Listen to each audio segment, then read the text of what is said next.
Bukod dito mga kapatid, ay ipinatatalastas namin sa inyo ang biyaya ng Diyos na ipinagkaloob sa mga iglesia ng Macedonia. Kung paanong sa maraming pagsubok sa kapighatian, ang kasaganaan ng kanilang katuwaan at ang kanilang malabis na karukhaan ay sumagana sa kayamanan ng kanilang kagandahang loob. Sapagkat ayon sa kanilang kaya ay nagpapatotoo ako, at higit pa sa kanilang kaya ay nagsiabuloy sila sa sariling kalooban, na lubhang ipinamamanhig sa amin ang tungkol sa biyayang ito at sa pakikisama sa pangangasiwa ng mga abuloy sa mga banal. At ito ay hindi ayon sa aming inaasahan, kundi ibinigay muna nila ang kanilang sarili sa Panginoon at sa amin sa pamamagitan ng kalooban ng Diyos. Ano pat namanhig kami kay Tito, na yamang siya'y nagpasimula ng una, ay siya na rin ang gumanap sa inyo ng biyayang ito. Datapwat yamang kayo'y nagsisisagana sa lahat ng mga bagay, sa pananampalataya at pananalita at kaalaman at sa buong kasipagan, at sa inyong pag-ibig sa amin ay magsisagana naman kayo sa biyayang ito. Hindi ako nangungusap na tulad sa nag-uutos, kundi gaya ng sumusubok sa pamamagitan ng kasipagan ng iba, ang katapatan naman ng inyong pag-ibig. Sapagkat nalalaman ninyo ang biyaya ng ating Panginoong Hesukristo, na bagaman siya'y mayaman, gayon may nagpakadukha dahil sa inyo, upang sa pamamagitan ng kaniyang karukhaan ay magsiyaman kayo. At sa ganito'y ibinibigay ko ang aking pasya, sapagkat ito'y nararapat sa inyo, na naunang nangagpasimula na may 1 taon na, hindi lamang sa paggawa, kundi naman sa pagnanais.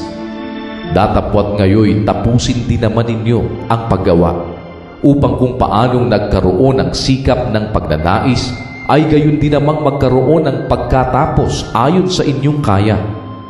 Sapagkat kung may sikap, ay tinatanggap ayon sa tinataglay, hindi ayon sa di tinataglay. Sapagkat hindi ko sinasabi ito upang ang mga iba ay magaanan at kayo'y mabigatan, kundi ayon sa pagkakapantay-pantay ang inyong kasaganaan ay naging abuloy sa panahong ito sa kanilang kakulangan, upang ang kanilang kasaganaan naman ay maging abuloy sa inyong kailangan, upang magkaroon ng pagkakapantay-pantay. Gaya ng nasusulat, ang nagtipo ng marami ay hindi naglabis, at ang nagtipo ng kaunti ay hindi kinulang. Datapwat salamat sa Diyos na naglagay sa puso ni Tito niyang masikap na pag-iingat sa inyo, sapagkat tunay na tinanggap niya ang aming pamanhig, ngunit palibhasa'y lubha siyang masikap ay napariyan sa inyo sa kanyang sariling kalooban, at sinugo naming kasama niya ang kapatid na ang kanyang kapurihan sa Ebanghelyo ay sa lahat ng mga iglesia.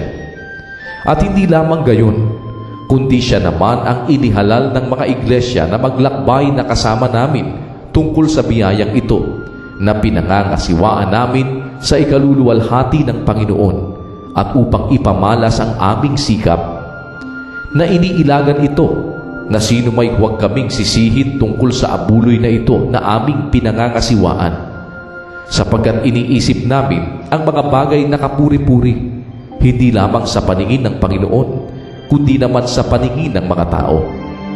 At aming sinugong kasama nila ang aming kapatid, na aming nasubok na madalas na masikap sa maraming bagay. Datapwat ngayon ay lalo ng masikap dahil sa malaking pagkakatiwala niya sa inyo. Kung may magsiyasat tungkol kay Tito, siya'y aking kasama at kamanggagawa sa pagpapagal sa inyo o sa aming mga kapatid. Sila'y mga sugo ng mga iglesia at kaluwalhatian ni Kristo. Inyong ang ipakita sa kanila sa harapan ng mga iglesia ang katunayan ng inyong pag-ibig at ng aming pagmamapuri dahil sa inyo.